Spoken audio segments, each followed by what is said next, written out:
മലയാളി പ്രേക്ഷകരുടെ പ്രിയപ്പെട്ട നടിയായി മാറിയ താരമാണ് മീര നന്ദൻ. ദിലീപിൻ്റെ നായികയായി മുല്ല എന്ന ചിത്രത്തിലൂടെ 2008-ലാണ് മീര വെള്ളിത്തിരയിലെത്തുന്നത്. അതിനുശേഷം നിരവധി ചിത്രങ്ങളിലാണ് നായികയായി അഭിനയിച്ചത്. ഏറ്റവും ഒടുവിൽ 2017-ൽ പുറത്തിറങ്ങിയ ഗോൾഡ് കോയിൻ എന്ന ചിത്രമാണ് മീര അഭിനയിച്ചത്. ശേഷം ദുബായിലേക്ക് പോവുകയായിരുന്നു. അഭിനയത്തിൽ ഇപ്പോൾ സജീവമല്ലെങ്കിലും സോഷ്യൽ മീഡിയയിലെല്ലാം സജീവമാകാറുണ്ട് നടി. കഴിഞ്ഞ മാസമായിരുന്നു മീരയുടെ വിവാഹം കഴിഞ്ഞത്. ഗുരുവായൂർ ക്ഷേത്രനടയിൽ കണ്ണൻ്റെ മുമ്പിൽ വെച്ചായിരുന്നു താലികെട്ട്. പിന്നീട് സുഹൃത്തുക്കൾക്കും ബന്ധുക്കൾക്കുമെല്ലാമായി വിവാഹ സൽക്കാരവും നടത്തിയിരുന്നു. സിനിമ, രാഷ്ട്രീയ, സാംസ്കാരിക മേഖലയിൽ നിന്നുള്ള നിരവധി പ്രമുഖർ ചടങ്ങിൽ പങ്കെടുത്തിരുന്നു. വർക്കല ഇടവ സ്വദേശിയായ ശ്രീജു ആണ് മീരയെ വിവാഹം ചെയ്തത്. വിവാഹശേഷം അധിക നാൾ ഒരുമിച്ച് നാട്ടിൽ നിൽക്കാൻ ഇരുവർക്കും കഴിഞ്ഞിരുന്നില്ല.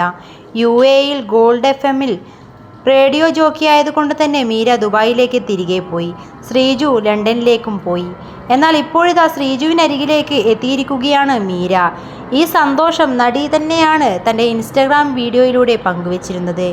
എയർപോർട്ടിൽ നിന്നുള്ള ചിത്രവും പങ്കിട്ടിരുന്നു. ഹാപ്പിയാണ്, അതേപോലെ എക്സൈറ്റഡുമാണ്. ഞാൻ UK-യിൽ എത്തിയിരിക്കുകയാണെന്നാണ് മീര പറഞ്ഞത്. മീരയെ സ്വീകരിക്കാനായി എയർപോർട്ടിൽ ശ്രീജു എത്തിയിരുന്നു.